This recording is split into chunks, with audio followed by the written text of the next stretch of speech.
Punch Out Boxing. Delighted to be here with Johnny Clark for his ambitious September the 7th card, top tier, on DAZN as ever.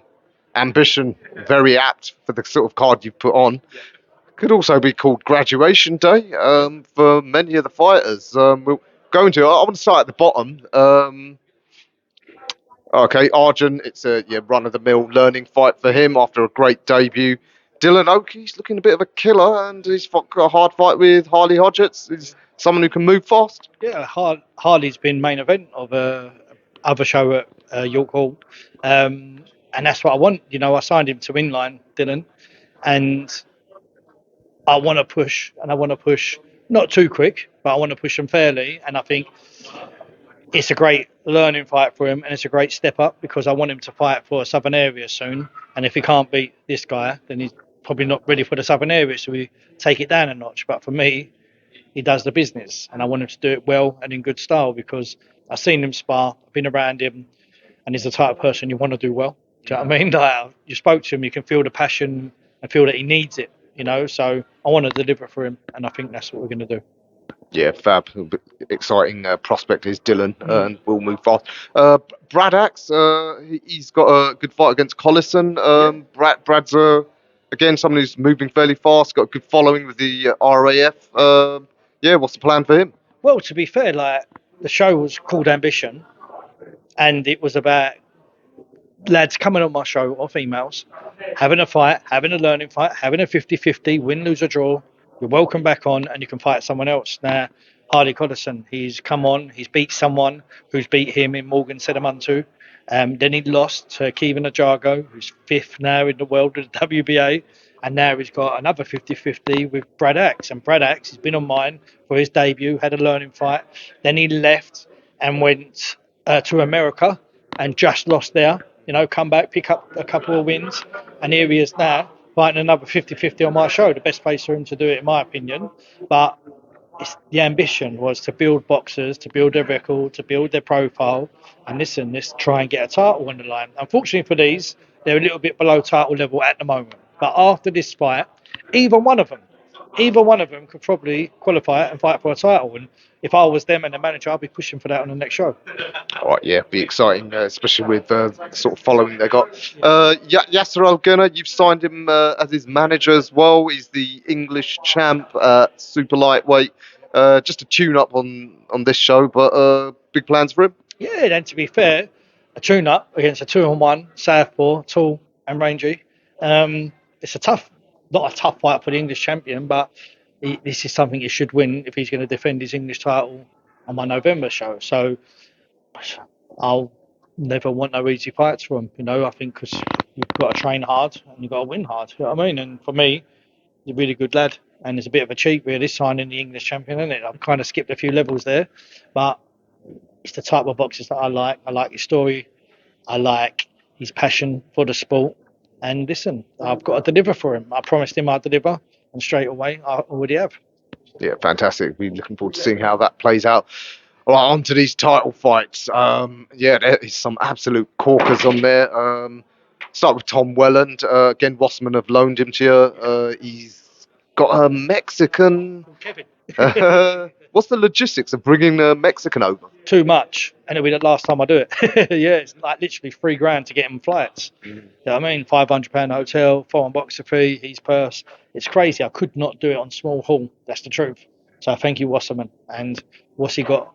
He's got a world title shot. Like, it is a youth world title, but it's massive, isn't it? Like, for small hall and for boxing, for top tier, for Wasserman, for Tom, we're delivering a world title for this young man, and I think it's great. So fingers crossed, everything gets sorted. He gets here, he has a great fight, and he wins. He goes back to Wasserman as a world title holder, whether it's youth or whatever.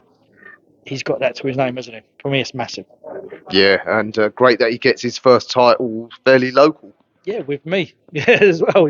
Like, obviously these lads, I've met them through Will Jones and been around his gym, and now I'm delivering these nights that, when I sat next to him when I first went to the gym, probably a bit shy to go in a boxing gym, like most people, everyone's boisterous, fighting, punching, blood everywhere, a Howard Davis knocking everyone out. And then there's me speaking to Tom and his dad, and then now, fast forward 3 years, got a world title on his lap. It's crazy. It's a crazy sport. who knows where these journeys lead us. Um, yeah, Muzka Candy against Kev Reville.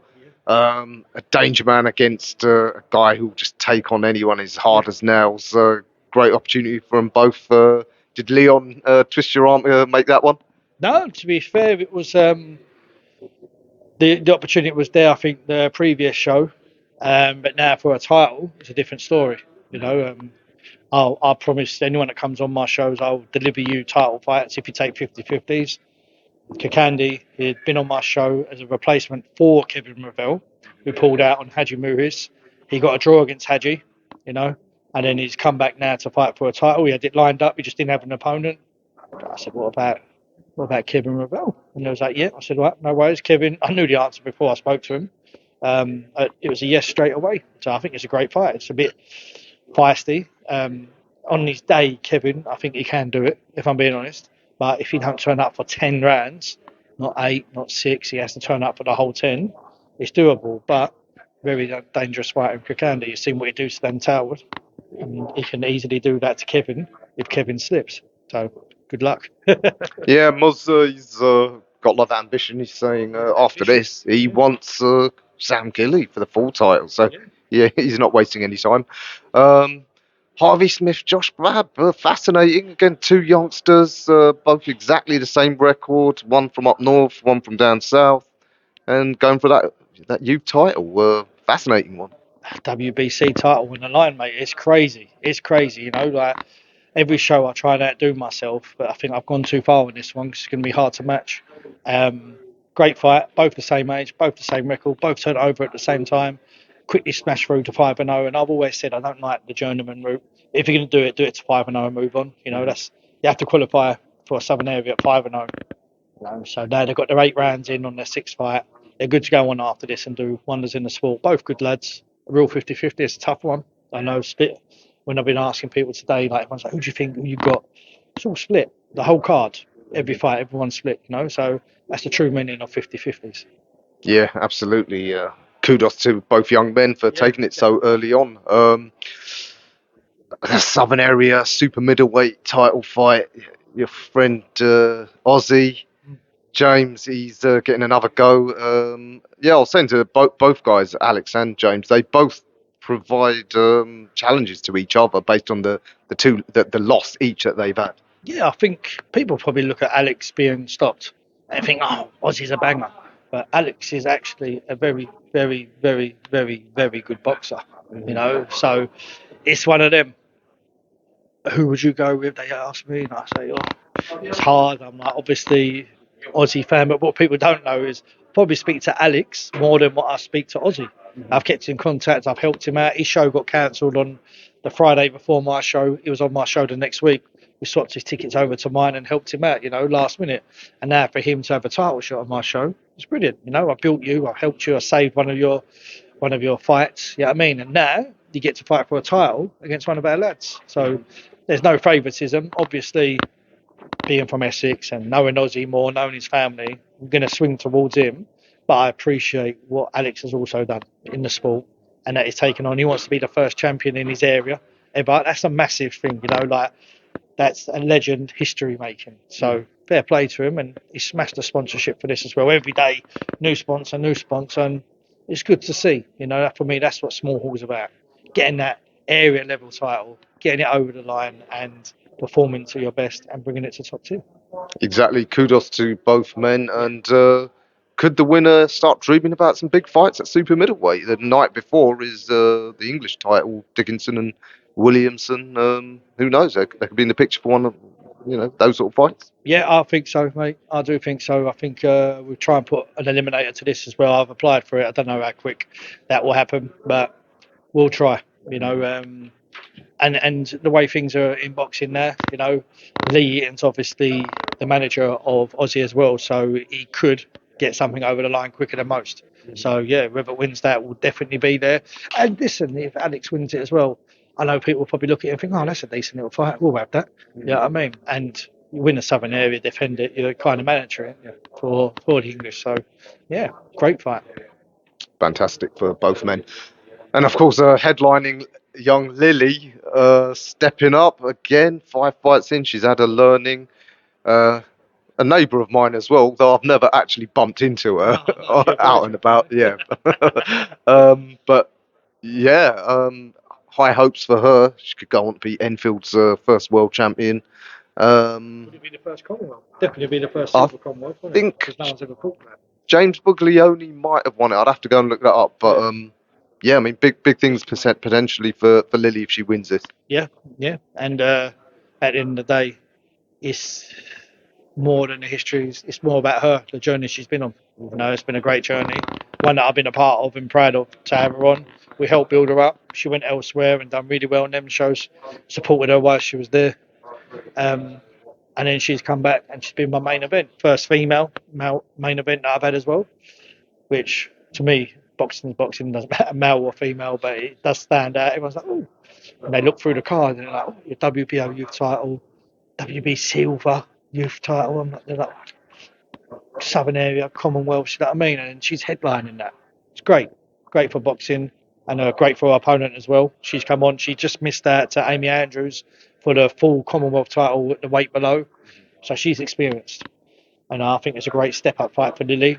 You know, like Moses and Dylan, it's kind of in that bracket a little bit, you know, like getting someone who's been at world title level coming down, and this is at Commonwealth level coming down, you know, to come up. And then next step she kicks on, doesn't she?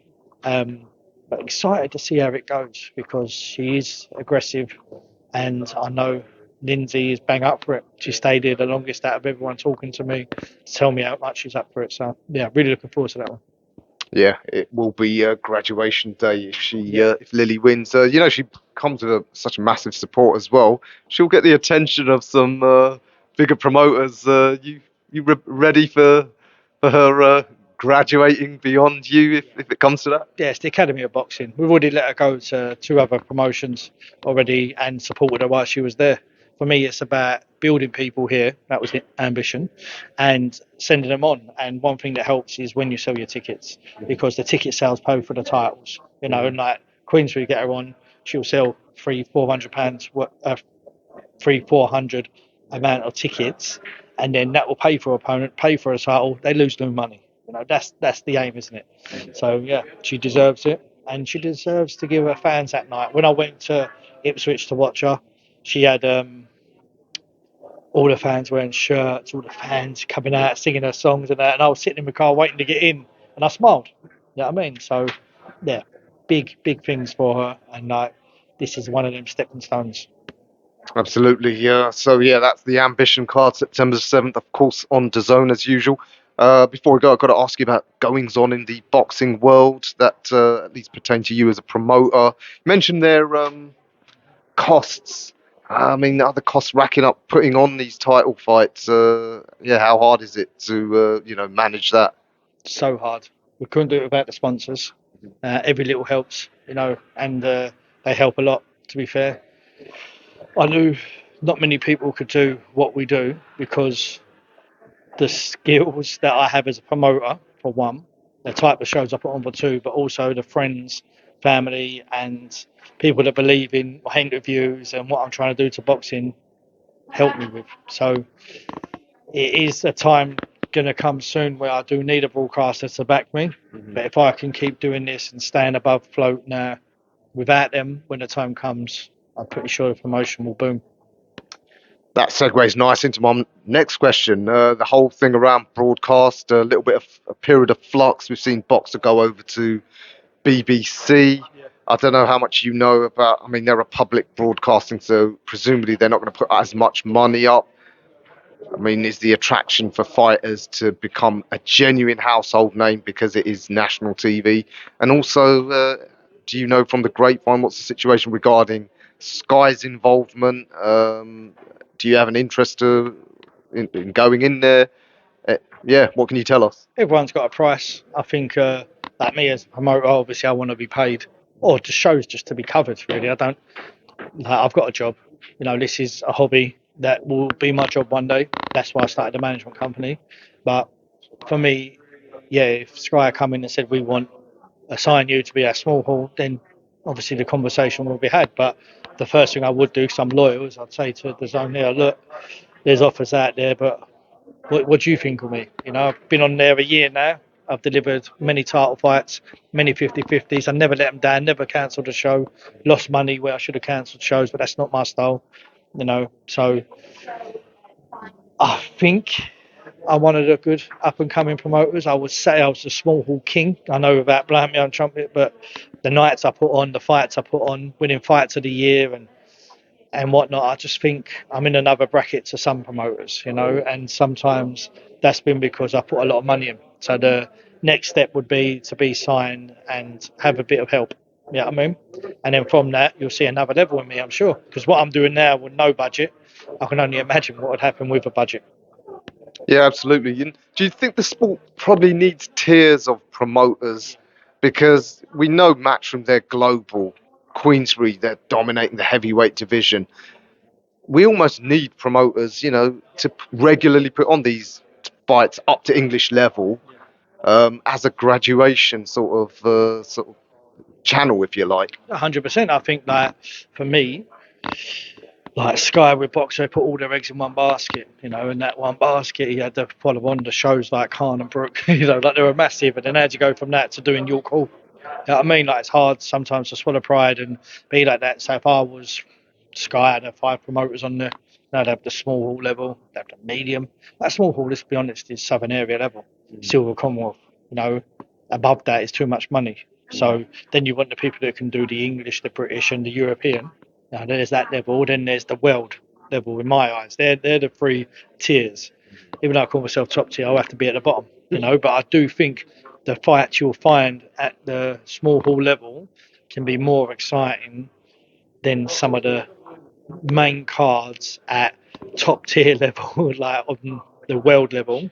Like you're gonna have one world title fight, and underneath them ain't gonna be all that. But when they look at my show, and they'll be like, oh, like imagine my show was on with Boxer, Matchroom, Queensbury, and any other promotion on Sky. It was all on Sky together. They've all got world title fights on it, and I go and put 8 50-50s on it. You know, all Southern area level, English level, Silver Commonwealth level, and they're all batting it out. And they'll be like, yeah, do you know what? Yeah, Anthony Joshua and all that was on that card. But did you see Johnny had Harvey Smith versus Josh Babb? You had Zach V versus Frankie Story, but they were all 50-50s, didn't know who was going to win. You know what I mean? Like, it was a great night of boxing. Like, I think that's what I bring to the table. The only thing that is hard is I do it on no budget, so the boxers don't ask for purses; they go off ticket deals. So it'd have to be, obviously, I get signed, but it's just to take the pressure off me, of the tickets and the sponsors. That will be the main thing because these people behind me, the sponsors, they do everything for me. You know, like I send them the invoice for the ring, I send them the invoice like Undisputed come on board, pay for the venue, security. What they do for me, like I was doing by myself for the first 5-6 shows, and I was skint. You know what I mean? I put all into it. Newly married, you know what I mean, baby on the way, and I went in deep. And now it's all starting to come back, so it's nice, but it's very hard as well. But if I've got someone behind me, backing me, and I can keep putting on shows like this, it can't be ignored. That's my true opinion. It cannot be ignored. Indeed. Yeah, unforgiving, isn't it, this sport? I mean, and promoters, you guys don't get as much sympathy as you should. Nah, and everyone thinks like I see them.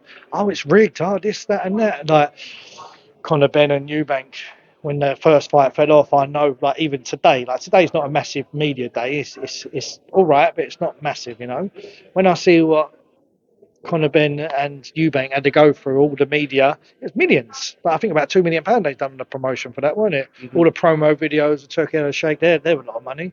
All the LED screens when you hire them and have big media days, it's crazy. So promoters don't get a lot of love, and everything gets on us, but we're the ones that foot in the bill. All right. Well, as a fan, I want to say thank you for everything you've done. Not, I guess you don't get that often, do you? Never. Only the next morning after the show, the boxers that you see back on there are the ones that are polite and say thank you and go out their way to show gratitude, and that's why they're back on. The ones that don't, they're not back on. Poignant thought there. Johnny Clark, always a pleasure. I'll see you in 3 weeks? 4 weeks. 4 weeks. This one's early.